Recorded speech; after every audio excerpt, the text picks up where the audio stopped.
Presidente na siya. Imagine lang, wag kayong magagalit sa akin. No? Presidente na ho siya. Ngayon, nakikipag-usap, mga bossing. No? Merong mga investors na gustong mag-invest sa Pilipinas, ganito, ganyan.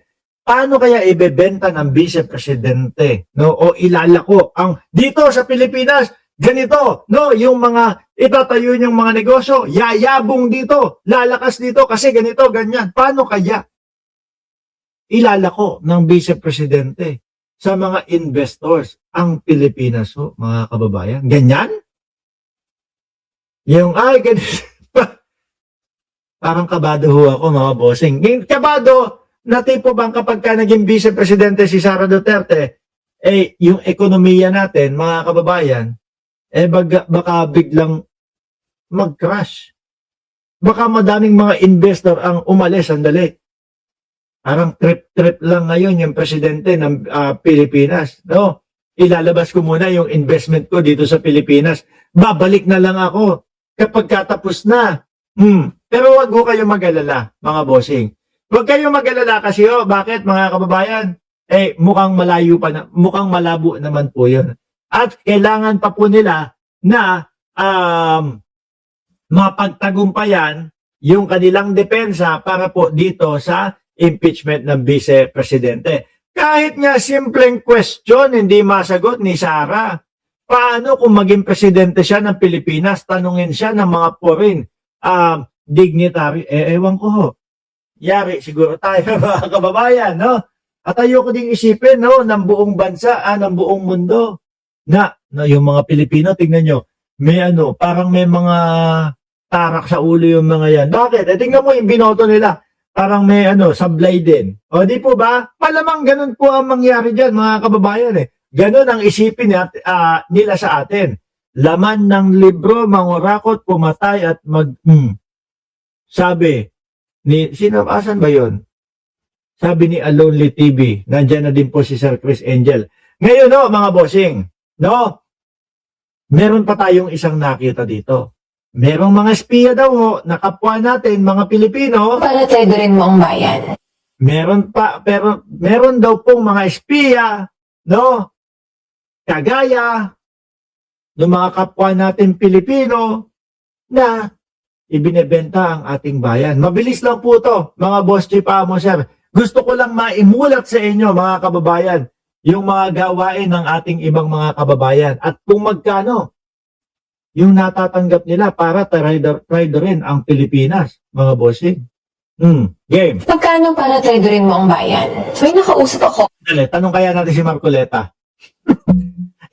De joke lang Boss Rodante Marcoleta, baka bad trip ka na naman, baka nakasibangot ka na naman dyan, biro lang naman. Di ba? Biro lang. Minsan pagpasensya mo na kami, Marcoleta, bakit?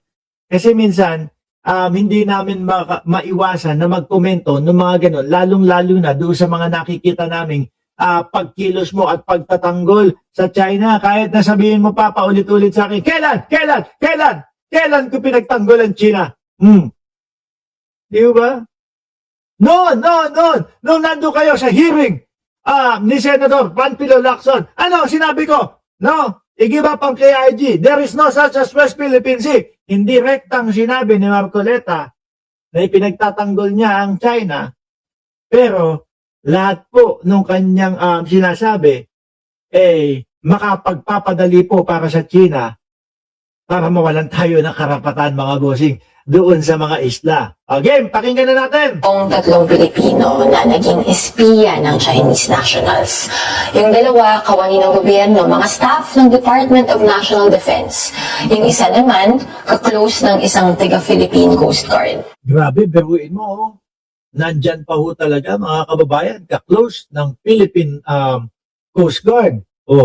Ma'am Chris Rose, shout out po sa inyo. Sabi ni Patricia Sakaki, yayaminin si Boss Mark. Hindi, no. Sabi ko, magsasando na nga lang ako. Nakasando na nga lang tayo Go. They were young, they had access to information, and most tragically of them all, they were in dire need of money. Silang tatlo, over a period of 2 years, handed over to their handlers sensitive information about the Philippine security and defense plans, O, kita mo? Hindi ko kaya gustong-gusto ng Vice Presidente na siya ang maging Department of National Defense. Sabi, sino ba yun? Ni Ma'am Banji San, ulyanin na si Marcoleta sa mga sinasabi. Oo, biglang nakakalimot to yan. Biglang sinasabi, hindi niya na hindi niya sinasabi iyon eh. Ma'am Neng Gigi, shout out. including yung missions to the West Philippine Sea. And here's what I learned. Espionage, it isn't sexy. It happens right before our very eyes and in the most mundane of ways. Taking pictures of sensitive documents, reading off group chats na di ka naman kasali. Grabe, ano? China nagbayad sa mga spy na yun, sabi ni Alonely TV. Nako, kaya daw mababalik at marerefresh o maalala ko po yung mga sinasabi nung anak ni Juan Ponce Enrile na meron pong mga kababayan natin na nakakatanggap ng pondo para po pagtak sila ng ating bayan. Guluhin ang ating mga ang ating gobyerno at ang ating mga kababayan.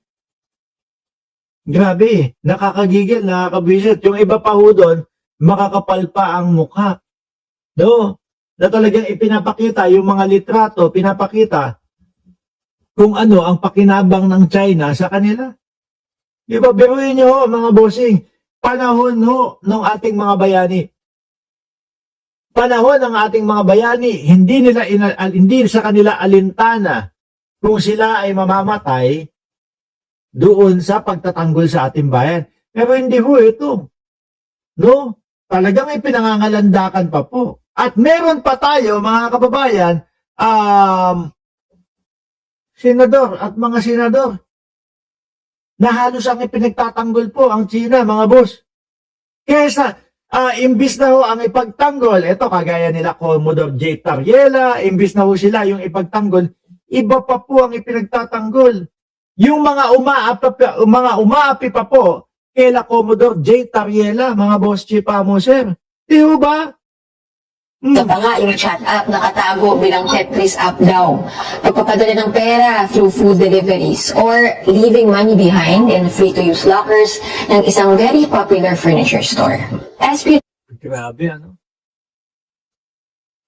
Talagang pera-pera na lang. Ako siguro hindi ko masisikmura ho yun, mga kababayan.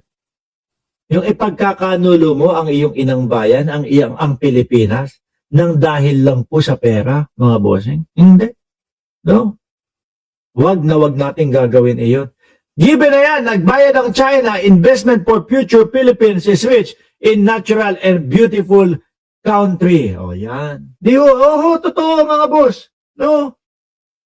Kaya nakakalungkot na mismong sa gobyerno pa ho natin at mismong mga kababayan pa ho natin, mga boss chipa mo sir, yung nagkakanulo sa ating bayan.